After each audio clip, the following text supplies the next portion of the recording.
Bonjour, bonsoir, c'est le lecteur de Guinée114.com. Nous voici à nouveau devant vous pour vous présenter un nouveau numéro de l'émission Point Mine.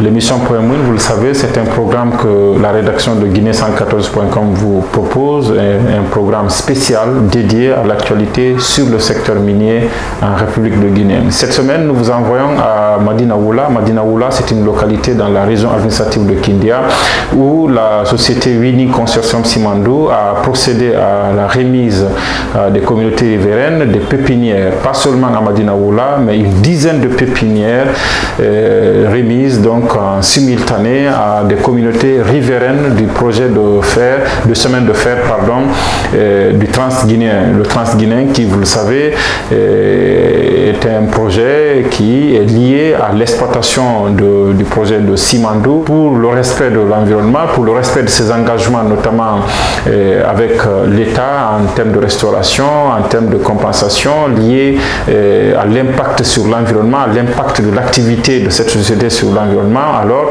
elle a financé la réalisation de pépinières qui ont été mises à la disposition de la communauté, des communautés riveraines qui vont donc essayer de planter ces arbres-là un peu partout pour encourager le reboisement, encourager la protection de la biodiversité, mais aussi et surtout dans ce projet-là, favoriser non seulement le contenu local, mais la bonne collaboration entre la société et les communautés riveraines.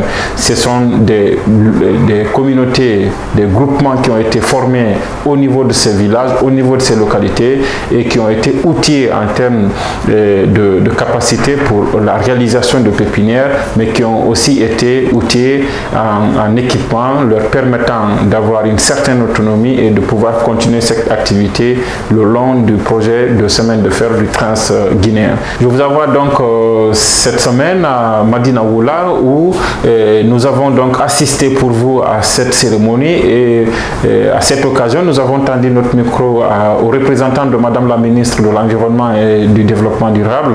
Il s'agit de son conseiller en charge du développement durable avec qui nous avons parlé de la mise à disposition de ces pépinières, mais aussi et surtout de l'impression que le ministère de l'Environnement a à date sur les activités de Winning Consortium Simandou en ce qui concerne bien sûr ces actions en faveur du reboisement, en faveur de la restauration, en faveur de la compensation en retour de l'impact de l'activité de cette société sur l'environnement le long du projet du chemin de fer du Transguinéen.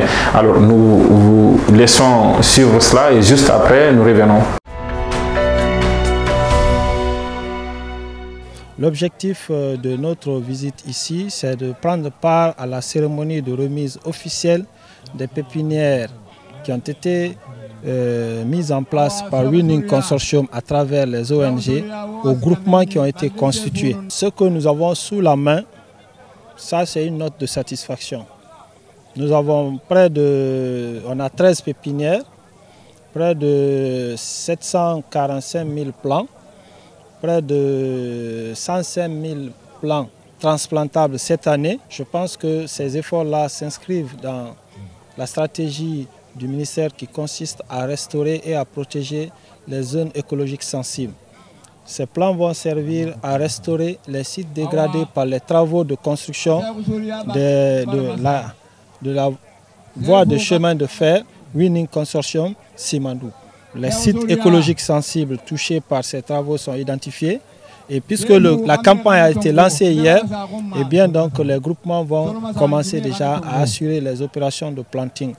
Je pense que si ces opérations sont réalisées dans les conditions et les normes requises en la matière, on peut attendre de ces travaux un grand succès. À date, le niveau de collaboration, jusqu'au moment où je vous parle, le niveau de collaboration avec Winning Consortium Simandou est un niveau acceptable.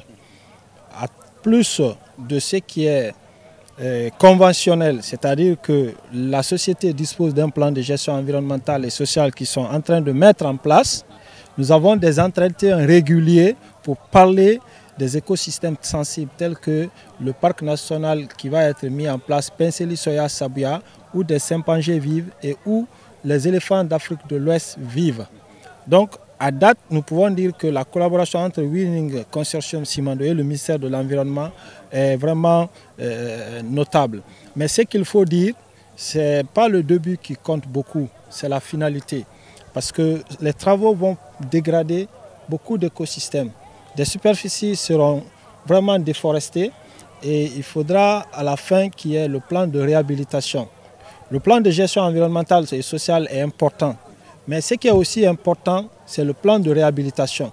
Lui ne peut être calibré qu'à la fin des travaux. Parce que quelqu'un peut vous dire dans son plan de gestion environnementale qu'il n'a besoin que de 47 hectares pour prendre de la terre. Et qu'à la fin du processus, vous découvrez qu'il a près de 150 hectares qui ont été décapés. Et donc si vous faites le plan de réhabilitation avant, au lieu de le faire après, c'est que vous faussez complètement la norme. Nous souhaitons que le processus qui a bien commencé puisse se terminer dans les meilleures conditions. C'est pourquoi l'AGE ne ménage aucun effort pour suivre les travaux de Winning Consortium de manière globale, mais aussi les écosystèmes sensibles qui se trouvent le long du corridor bénéficient d'un programme de surveillance et de suivi régulier. Ce que nous avons voulu faire passer, c'est travailler à sensibiliser les communautés à ne pas eux-mêmes se faire justice. Il vous souviendra qu'en République de Guinée, que ce soit pour le courant, que ce soit pour quelque action que ce soit, lorsque les communautés ne sont pas constantes, elles vont pour s'attaquer aux biens des sociétés ou aux biens de l'État. Nous disons que ce n'est pas une formule indiquée pour résoudre les mésententes qui peuvent exister entre la communauté et la société. Ce message est valable pour toutes les communautés en République de Guinée et pour celles aujourd'hui que nous sommes venus accompagner.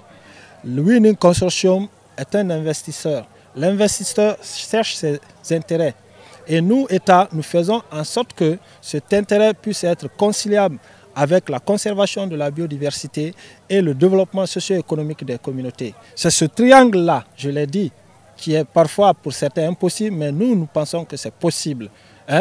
Et cela ne peut se faire que dans un climat de paix et de sécurité. Il faut que les travailleurs ainsi que les employés et les cadres de Winning Consortium se sentent en sécurité, en parfaite harmonie avec les autorités. Mais là, les efforts sont de part et d'autre. Autant que les communautés doivent fournir de l'effort, je pense que Winning Consortium Simandou aussi doit fournir de l'effort pour s'intégrer au mieux, pour comprendre les préoccupations des communautés et pouvoir trouver les mesures adéquates pour pouvoir résoudre ces problèmes au cas par cas. Et je voulais ajouter le fait que j'ai insisté auprès des autorités de Winning Consortium qui doivent prendre en compte le principe du contenu local. Ce principe de contenu local, je l'ai expliqué à l'imam tout de suite, c'est à compétence égale. Mais lorsque vos enfants ne sont pas à même de faire un travail, et là on va prendre la compétence ailleurs, on ne va pas dire que c'est les fils de cette zone qu'il faut prendre alors qu'ils ne savent pas faire ce métier. Mais à compétence égale, nous pensons qu'il faut privilégier les ressources locales à tout point de vue.